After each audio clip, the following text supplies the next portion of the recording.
Okay, everybody, this is my spoiler review of Shining Girls episode 4, Attribution.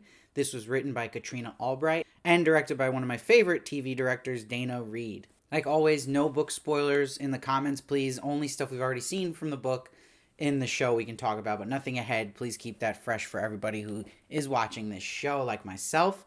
So, if you saw my previous reviews of Shining Girls, I'm very lukewarm about the show.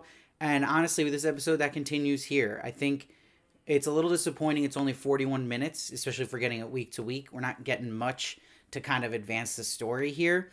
And one of the things that's tricky about a show like this, I don't know if this is a personal bias, but it's in that category of very Stephen King, but the type of Stephen King stories I'm not crazy about, where you already know who the villain is and you're kind of just watching a cat and mouse chase throughout the show. And again, that always works better in movies for me because you already know most of the mystery, and that is something that, again, in a 2-hour time frame is more exciting. But then if you're going to stretch it out over 9 episodes, it's not as exciting because you're waiting for a lot of your characters to catch up with what you know as the audience. So it takes away a lot of the mystery. So in this show, we already know there's a supernatural element to it. We know there's time travel, and we know who's killing all these women. So it's something that I'm not on the edge of my seat really ever, and it still at points feels like a CBS procedural when they're connecting all the dots, even like National Treasure when they're looking through all the documents and connecting all the victims finally. Like what this episode really accomplished was Dan connecting the victims, finding that missing piece, and it gave enough confidence to make it worth it for Sharon to not be anonymous anymore and put herself out there to do the just thing for all these women and herself. But and the other aspect of it, we're just seeing more stuff we kind of already knew was going on. We kind of get Harper here. He is seeing that Sharon is working with Dan, which is a thing moving the plot forward a bit. But again, we knew that was going to happen. And there's some stuff here that's a little silly to me, where when Sharon meets with Ginny, we now know that Ginny murder we saw earlier is actually something that took place in the future. And she tells Ginny, don't walk outside alone, bring a knife.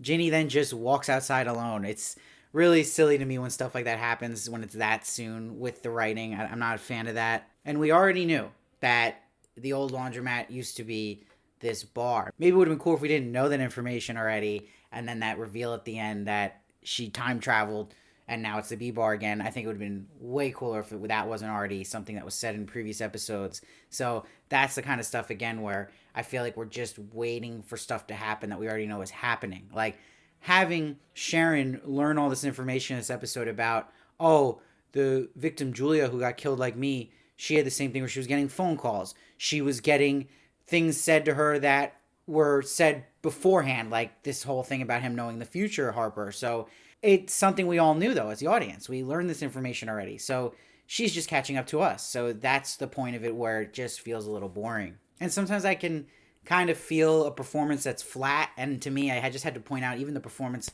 of the character of Marcus is just not doing it for me. I think it's almost to the point where I don't know if he's trying to play mysterious or what, but it is just nothing coming out of him. Like, that's something too where it's just adding to the boredom while I watch this show, which is disappointing because, again, I really do love the main cast here and the team behind it, and it just feels like there's so much potential that's being wasted by it stretching out a novel and stretching out a story where we're just watching a cat and mouse chase, where the mystery part of it is just kind of putting the pieces together, the supernatural element, what's really going on. Now, I could be shooting myself in the foot here, and it could get really interesting in a couple episodes. I hope it does, and that there's a lot more to this than we're seeing, which I'm sure it is. But right now, as I'm watching it, the information our characters are learning through 4 episodes of stuff we already mostly knew. So I really would like some kind of thing to happen in the next couple episodes that makes us question what's happening more and try to feel like we're more involved in this than just observing people catching up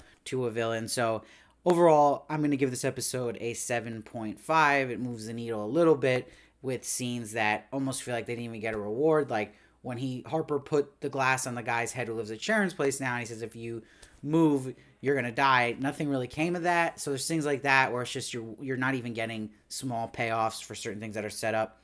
And it really was just to have Dan connect the victims and have Sharon connect that she had a similar experience with Julia, and now she has this reveal that she's time traveling or changing realities, whatever you want to call it.